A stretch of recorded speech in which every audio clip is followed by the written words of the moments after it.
Hey guys, this is Hector from the Insert Name FC podcast here to tell you guys about Cannadips. It is a great tasting, superior alternative to traditional dip using CBD in a way that is radical, enjoyable, and effective. It comes in 5 core flavors: wintergreen, mint, citrus, mango, and American spice.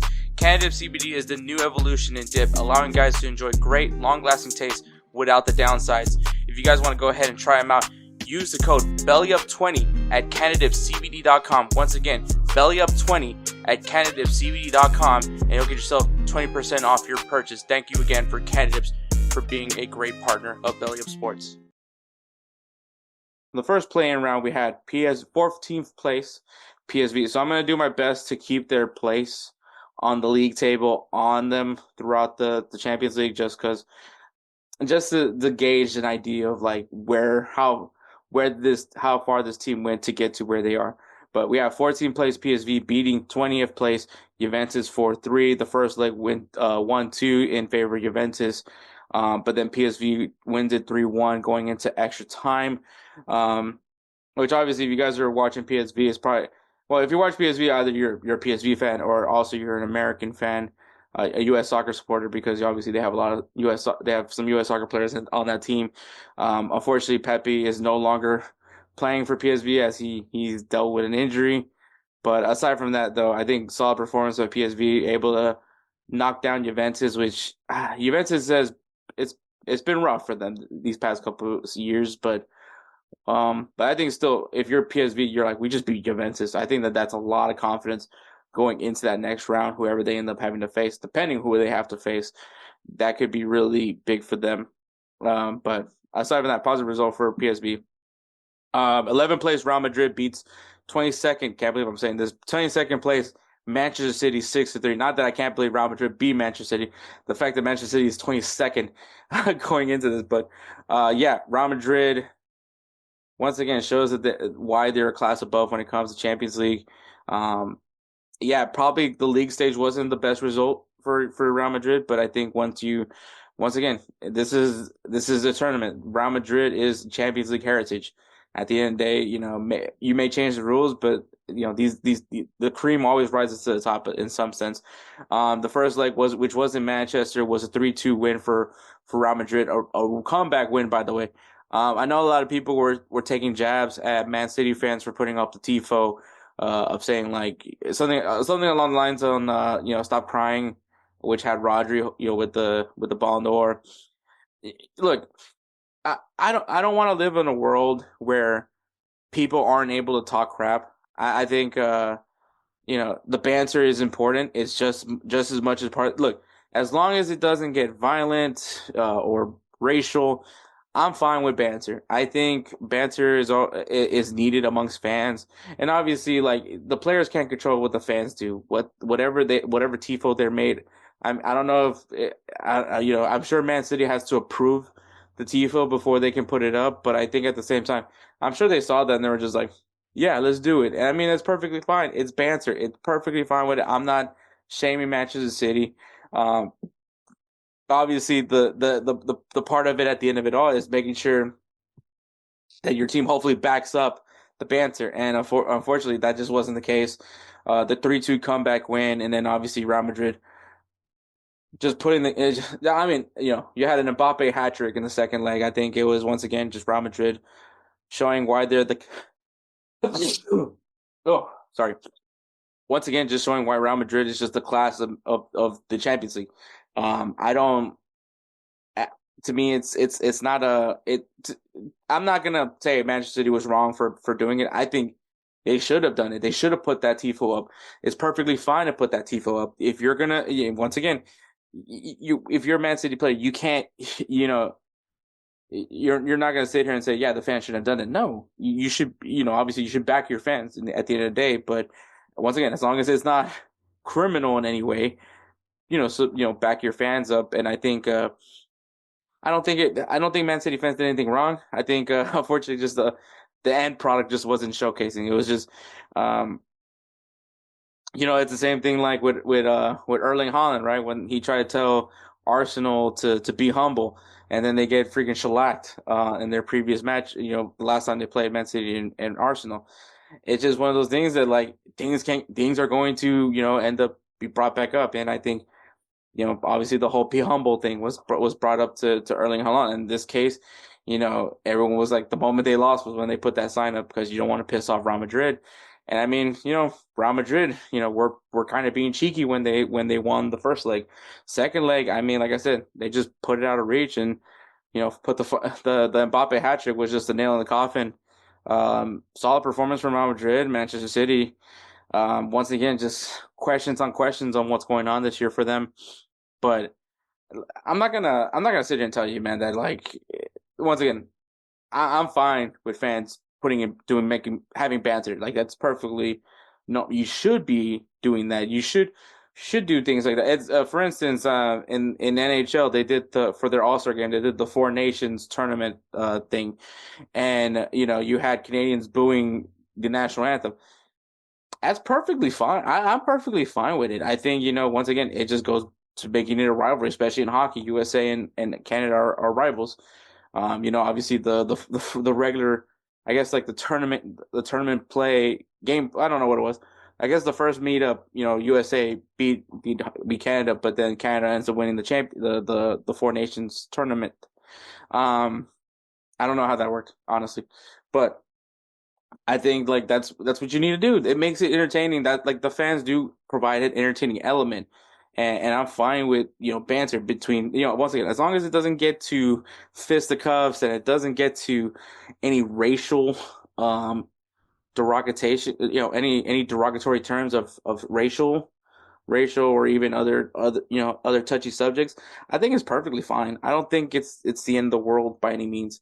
It's just at the end of the day your team's got to back it up, so. And I think that's the end all be all, right? Hopefully your team backs up what you're saying, and Man City didn't. But um, aside from that, man, I'm perfectly fine with it. I don't think anybody should be mad. I don't think anybody should be really like, oh, this is not classy. Like I'm perfectly fine with it. I think it's funny when people tell Manchester City to act like they've been there. I hate that phrase, man. Act like you've been. Yes, Manchester City has recently had a lot of spoils, but like this is still, I would say, okay. If you were born into this, then this is definitely never new. But I think if you're like that fan that was there when they were really before the money came in, yeah, I'd be bantering like just like the Kansas City Chiefs fans, like like they can talk all the trash they want. They know everyone hates them right now, but they're gonna talk trash, so it's perfectly fine, man. Aside from that, Real Madrid beats Manchester City 6-3. That's all I gotta say, man. That like I think also the thing was that people were trying to compare Manchester City to be like the new Real Madrid. There's no one that's gonna replicate Real Madrid. I'm sorry, that's just point blank, not gonna be done at least at the level of Real Madrid. That's going to be my argument. Unless, I mean, who knows what happens when Fiorentino Perez leaves, but um, everyone wants to be Real Madrid, but no one can be Real Madrid, if that makes any sense. But moving on, 15 plays Paris Saint-Germain beats 18 plays Brest 10-0. This was. It was cute, Brest. It was really cute, and I was rooting for you guys. I really was hoping because obviously, the PSG hate is pretty strong for many people.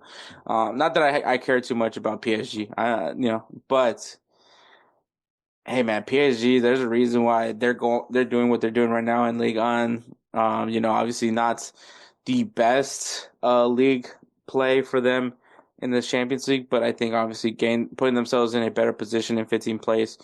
Um, you know, it's not a bad place for them, but yeah, they luckily got to go up against a league on side. That I think that's the moral of the story. They got to go up against someone that they're very much familiar with. They said we know how to beat this team, and they beat them soundly. This was the worst beating. The fact that Brest couldn't even put up 1 point, and PSG just 10 nothing. I think that just sums it up. I don't think there's anything else much else to be said, man. But yeah, that's rough, man. 24th place, Club Brugge beats 9th place at Atalanta. So this is the top team as far as the teams that didn't make the qualify for the bye.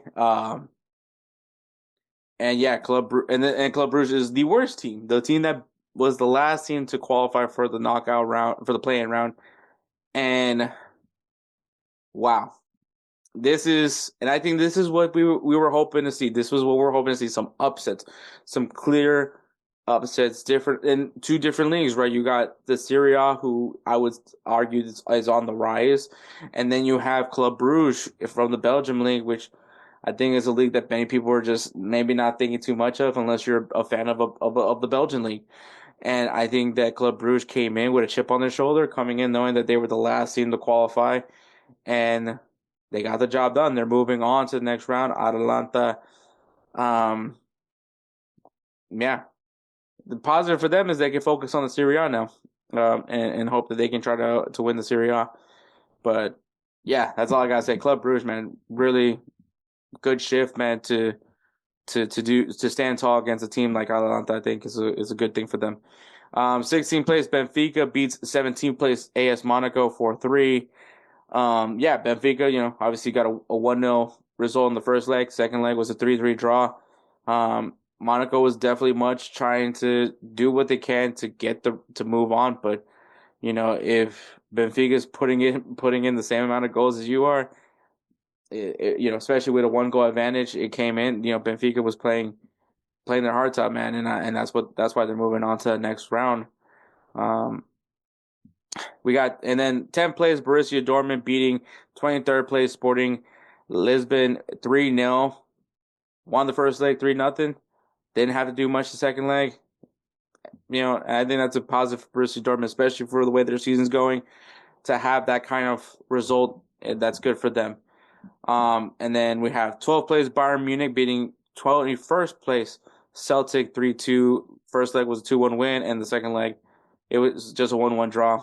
Like once again, Bayern Munich just doing what they needed to do to move on to the next round. Had that goal advantage, and they knew that they stayed in. And I think Celtic, props to them trying to put on a good shift. Another team that has some American players, Trusty and Kevin Carter Vickers. But Bayern Munich also another team that I think is very sneaky good this year. So, well, I mean, not even, I don't think it's sneaky good, but it is something to point out. And the final one is 19th place Feyenoord beating 13th place AC Milan 2-1. Feyenoord, you lose Santi Jimenez to go to AC Milan, and you beat Santi Jimenez and AC Milan. And I think that's you can't make these storylines up in this game. And I think that this was a really cool thing for them. Obviously AC Milan, you added Santi Jimenez, which is a positive. I get it. Alvaro Morata, he goes to Galatasaray. I think that's where he went. But you didn't address the defense, man. The defense was such a big problem this season, and that's what hurt you at the end of the day. You just, once again, in the final moments, have lapsed, and that's what happened, and Feyenoord was able to capitalize on it. I also want to point out for Feyenoord, their defender Givairo Reid is going to be off the first leg for a red card. Aside from that, man, the playing round I think was really good. It was really entertaining. I think obviously you're playing for your life at this point, and I think that's going to just be this from here on out. It is playing because it is win or go home. And I think that we got some really good matches. We got some great upsets. You got Feyenoord beating AC Milan. Not only did they send their best player to AC Milan, but now they still got the result. You got Bruges, probably the ultimate upset going up against Atalanta, just as far as standings wise. Really positive result for them. PSV, positive result for them against Juventus, man. Like, all the Italian teams are eliminated from the knockout, from this playing round. I think all that's, correct me wrong, but I think all that's left is probably Inter, maybe Napoli. No, just Inter. Yeah, Inter it is. But yeah, aside from that, man, I think this playing round was really good. It was really entertaining. I was all for it. I think that this format is perfectly fine. As much as I miss the groups, I think that this format is perfectly fine. Who is that guy?